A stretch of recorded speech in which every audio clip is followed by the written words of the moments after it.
अंतर्जातीय अपराध उपरे एक बड़ विजय बोली विदेशी गणमाध्यम रिपोर्ट रे प्रकाश पाउछि। यह अभियान सारा विश्वर अपराधी एक कड़ा चेतावनी। आगामी दिन में यह मामलें आउ कौन नुआ तथ्य सामना आसूची तापर समस्त नजर रही। एवं अंतर्जातीय अपराध जगतर एक बड़ खबर उपर आप टिके नजर पकातु। ये अपराध जी नुहे ये कूटनैतिक स्तर भी सेते बड़ खबर आ राजनीति भी तेज कराए या द्वारा। कनाडा रे खलिस्तानी समर्थक हरदीप सिंह निज्जर को हत्याकांड नहीं अमेरिका एक बड़ पदक्षेप नहीं। हरदीप सिंह निज्जर कथा आप पचार चाहिए कहबी यापर ए मामलें लॉस एंजेलिस कोर्ट रे अभियोग पत्र दाखल होईछि जो जेल में थिबा गैंगस्टर लॉरेंस बिश्नोई और तार सहयोगी गोल्डी ब्रार निज्जर हत्यार मुख्य अभियुक्त भाव में दर्शाई। लॉरेंस बिश्नोई भारतर साबरमती जेल रे कैद अच्छी गुजरात रे। खाली सेतिक नुहे गोल्डी विरोध में अमेरिकार $50,000 पुरस्कार भी घोषणा करिछि। ए हत्याकांडर खोलताड़ अमेरिका कानाडा और यूरोपर एजेन्सी गुड़िक मिलित भाव में काम कर दिने अदे नुह वर्ष वर्ष एक बड़ अभियान आरंभ करते ऑपरेशन हार्डबॉल ना रे। ऑपरेशन हार्डबॉल रे अमेरिकार अटर्नी बिल एस्ली स्पष्ट कर अपराधी कौन जगह सुरक्षित नुहे। आमे एही क्राइम सिंडिकेट को मूलपोच करने को प्रतिज्ञाबद्ध। ऑपरेशन हार्डबॉल केमिति हैला केमिति तीनिटी देशर सुरक्षा एजेन्सी ता सहित पुलिस एकाठी काम कला। ये ऑपरेशन सारा विश्व पर बड़ चैलेंज ये ऑपरेशन भारत में केते शुभदायक ना केते खराब खबर। आपको मन थी 2023 मसीह जो निर्जर हत्याकांड है से हत्याकांड पर भारत और कनाडा संपर्क में बड़ फाट सृष्टि होता।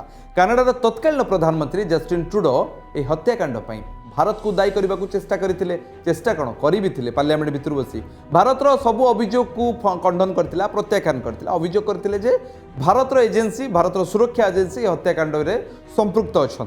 जो हत्याकांड जो अभियोग पर ट्रुडो भारत को जिते आसिले से भारत फेरी जावाक भी चेष्टा जिते कले भारत गस्तर आसी जिते से समय विमान भी खराब होगा। ट्रुडो बहुत दिन जाए दिल्ली अपेक्षा करा पड़ा विमान पार्ट्स काड़े कानाडा आसला ठीक होगा। आप मन थी से घटना गुड़िक एवं जो अभियोग पत्र दाखल होती जहाँ दर्शा जाए ये हत्याकांड पक्षरे एक बड़ सिंडिकेट काम कर अपराधी मैंने केवल भारत में नुहे विदेश में भी कलाधन अपहरण टार्गेट किलिंग बड़ी जघन्य अपराध कर पाखापाखि 37 जन विरोध में अभियोग होती जहाँकि ए सबूर मास्टरमाइंड कहुच्छी लॉरेंस बिश्नोई सलमान खान का बहुत घनिष्ठ बंधु। कहीं बंधु कहूँ बंधु कोर्ट एंड कोर्ट भितर बर्तमान भारत में जेल में थिबा बेले गोल्डी ब्रार भी फेरार पछे रही।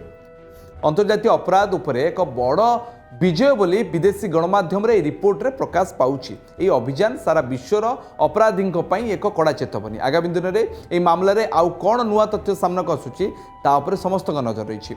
गोटेपटे ये घटना भारत सरकार किंबा भारतर कौन संस्था संपृक्ति नथिला बोली कनाडा पक्षर कहुई। ये हूँ सब कोर्ट एंड कोर्ट बड़ घटना। या अनेक नैरेटिव भी चले धुरंधर फिल्म में देखिए विदेश को जाकि भारतीय एजेन्सी मैंने मार दिखती। अरे भाई सेमती हुए जहाँ हुए सबकि कागज पत्र आपको दर्शाइबा पड़े।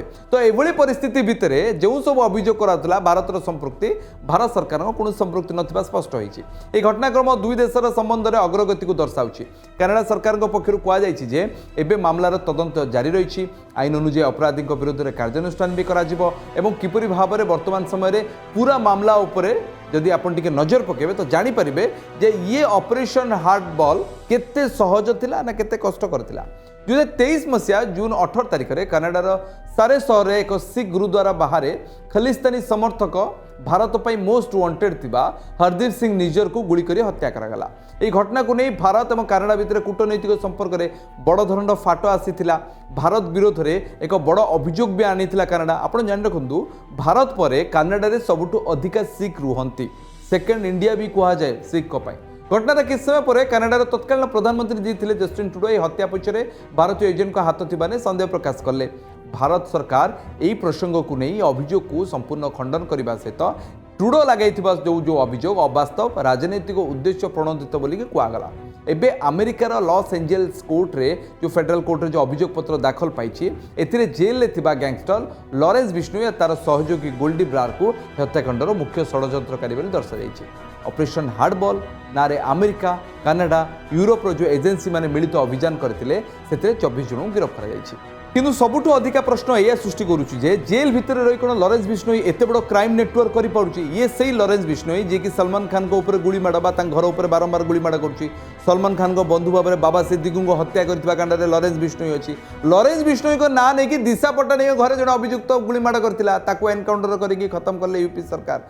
तो लॉरेंस बिश्नोई कौन एत शक्तिशाली जे जेल भितर रही एत बड़ा नेटवर्क चलाऊँगी ना लॉरेंस बिश्नोई को ना को रखिकी आउ किए किसी करने को चेष्टा करुच्ची भी बड़ प्रश्नवाची निजर हत्याकांड को लेकिन कनाडार प्राइम मिनिस्टर से तत्कालीन मुख्य प्रधानमंत्री थे जस्टिन ट्रुडो भारत को सीधा सड़क निर्देश देते टार्गेट करते निशाना करते जे भारतर गुइंदा एजेंसी भारतर सुरक्षा एजेंसी ये सब घटन संपृक्त रही किंतु आज से पार्लियामेंट पाखे ना आज से क्षमतार ना लेबर पार्टी मुख्य आउ किए कनाडार प्रधानमंत्री भी बदली जाइए एसबू भितर भारत उपर जो आंगुली उठूला ये आंगुली उठी किंतु टिके अलग उद्देश्य लॉरेंस बिश्नोई को लेकिन कौन सतरे कौन भारतर भूमिका किसी रही ना लॉरेंस बिश्नोई को लेकिन तदंत करने ये तीन देशर सुरक्षा एजेंसी भारतर सहायता नहीं पारती आपण मतामत कौन शेयर करेंगे